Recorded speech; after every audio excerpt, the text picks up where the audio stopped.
Hey everyone, welcome to Judging for the Win. I'm Dave, and this is my daily ruling. Today's question was suggested by a viewer, thanks to Kevin Burrell for this one. How does Gisa, Glorious Resurrector, interact with double-faced cards? Alright, so if we're talking about a double-faced card that's a creature on both faces, then the Gisa is going to exile it and return it just like it would a normal creature. On the other hand, if we're talking about a double-faced card that's a non-creature on both faces, then the card is going to go to the graveyard and stay there just as if Gisa was not in play at all. I feel like both of these cases should be relatively uncontroversial, so I'm going to now turn my attention towards the case that is a lot more interesting. What would happen if we have a double-faced card that's a creature on one side and a non-creature on the other side? I'm going to keep things general so that we'll be able to have the tools to answer this question for any type of situation. And it turns out that the answer can depend on a couple of different factors, so I'm going to go through it in stages. We're going to need to consider each half of Gisa's ability independently. So let's take a look first at the part of Gisa's ability that exiles the creature. As you can see, this one uses the word instead, indicating that it's a replacement effect.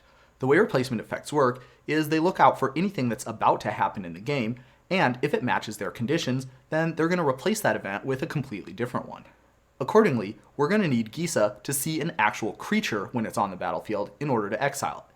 So if the face that's face up is a creature, it will get exiled. On the other hand, if the face that's face up on the battlefield is not a creature, it'll go straight to the graveyard, because the replacement effect that Gisa has is not going to see a creature about to die, and so therefore it's not going to kick in to replace that with a different event. Now, let's take a look at the thing that takes the cards that were exiled and brings them back onto the battlefield.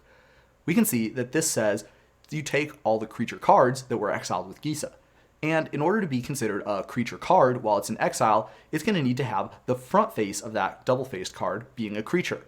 When a double-faced card, modal or otherwise, leaves the battlefield and goes to the exile zone, only the characteristics of the front face are going to be considered to exist while it's in the exile zone. And so what that means is that Gisa is going to need to see the front face of the card being a creature in order to return it to the battlefield with its other ability.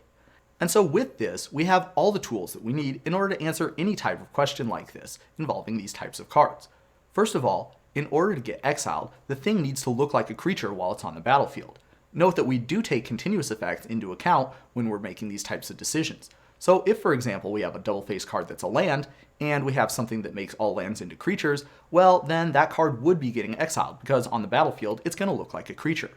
Afterwards, we're going to need something in the exile zone that is a creature on its front face in order to bring it back. Remember, anytime it's in the exile zone, only the characteristics of the front face are considered, and so that means the front face needs to be a creature in order for it to come back with Gisa.